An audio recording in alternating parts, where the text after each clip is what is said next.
আসসালামু আলাইকুম এভরিওয়ান, আশা করি সবাই ভালো আছেন। যুক্তরাজ্যে পড়াশোনা করতে আসার জন্য আপনাকে যে প্রসেসটা মেইনটেইন করতে হয়, সে প্রসেসের A to Z আজকে আমি বলে দিচ্ছি।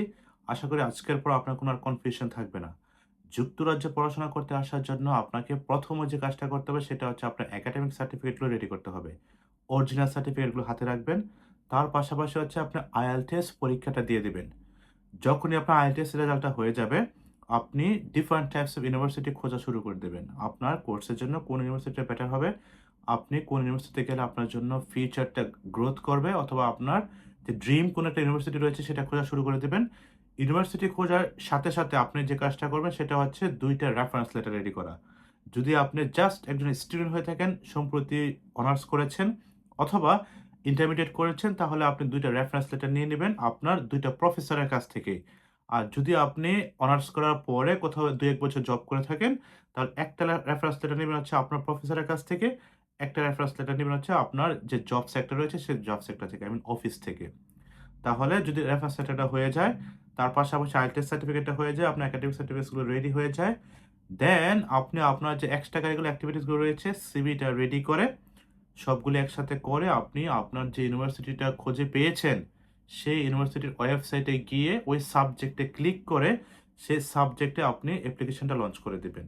দ্যাট মিনস আপনি কিভাবে একটা অ্যাপ্লিকেশন লঞ্চ করবেন সেটা নিয়ে আমার একটা ভিডিও আছে। আপনি কিভাবে ওই ইউনিভার্সিটির ওয়েবসাইটে গিয়ে সেই সাবজেক্টটাকে চুজ করে সেখানে একটা অ্যাকাউন্ট খুলে আপনার যে ডকুমেন্টসগুলো রয়েছে সেগুলোকে আপলোড করবেন। তার পাশাপাশি সবচেয়ে যে ইম্পোর্টেন্ট ডকুমেন্ট সেটার কথা আমি এখনো বলিনি, সেটা হচ্ছে SOP। একটা এসওপি হচ্ছে আপনাকে লিখতে হবে। এটা হচ্ছে ম্যান্ডেটরি। এসওপি মানে হচ্ছে স্টেটমেন্ট অফ পারপাস। আপনি কেন ইউকে তে যাবেন, কেন হচ্ছে এই ইউনিভার্সিটিতে যাবেন, কেন হচ্ছে এই সাবজেক্টে যাবেন, এই সাবজেক্টের ফিউচার কি, এগুলিকে আপনার ওই পার্টিকুলার এসওপিতে লিখতে হবে। সবগুলি লিখে সুন্দর করে ওই যে পার্টিকুলার অ্যাকাউন্টটা রয়েছে, সেই অ্যাকাউন্টে, অনলাইন অ্যাকাউন্টে আপনাকে ফাইলটা আপলোড করে দিতে হবে। ফাইলগুলি আপলোড হওয়ার পর আপনাকে ২ থেকে ৩ সপ্তাহ পর্যন্ত ওয়েট করা লাগতে পারে। যুক্তরাজ্যের কোনো ইউনিভার্সিটি আপনার কাছ থেকে ফি চার্জ করবে না। দ্যাট মিনস এটা হচ্ছে আপনার জন্য একটা গোল্ডেন অপরচুনিটি। আপনি ৩ থেকে ৫ টা ইউনিভার্সিটি, ১০ টা ইউনিভার্সিটিতে এপ্লাই করতে পারেন সেম প্রক্রিয়া মেইনটেইন করে। যেটা আপনি আমার ভিডিও থেকে শিখে নিতে পারেন। আপনি যখন অ্যাপ্লিকেশনটা লঞ্চ করে দিবেন, ২ থেকে ৩ সপ্তাহের মধ্যে আপনার অফার লেটারটা চলে আসবে। অফার লেটারটা হতে পারে কন্ডিশনাল, হতে পারে আনকন্ডিশনাল। কন্ডিশনাল মানে হচ্ছে আপনাকে হয়তোবা টিউশন ফি দেওয়ার জন্য ওরা ফোর্স করবে অথবা বলে দেবে এখানে টিউশন ফি দেওয়ার জন্য। যেটা হতে পারে 50% টিউশন ফি, 75% অথবা 100% টিউশন ফি। সেই অনুযায়ী আপনি টিউশন ফিটা দেওয়ার সাথে, সাথে আপনাকে একটা ক্যাশ লেটার ইস্যু করে দিবে। ক্যাশ মানে হচ্ছে কনফার্মেশন অফ অ্যাকসেপ্টেন্স লেটার, যেটা হচ্ছে যুক্তরাজ্যের গভর্নমেন্ট কর্তৃক স্বীকৃত, হোম অফিস কর্তৃক স্বীকৃত, এবং সেটা হচ্ছে one kind of pre visa আমরা বলে থাকি। সেই ক্যাশ লেটার পাওয়ার পর আপনি যুক্তরাজ্যের হোম অফিসের ওয়েবসাইটের মাধ্যমে অ্যাপ্লিকেশনটা করে VFS গ্লোবালে গিয়ে আপনার ফাইলটা জমা দিয়ে আসলেই 2 উইকস থেকে 3 উইকস, কোনো কেসেসে 4 উইকস এর মধ্যে আপনার যে ভিসাটা রয়েছে সেটাকে ওরা ইস্যু করে দিবে।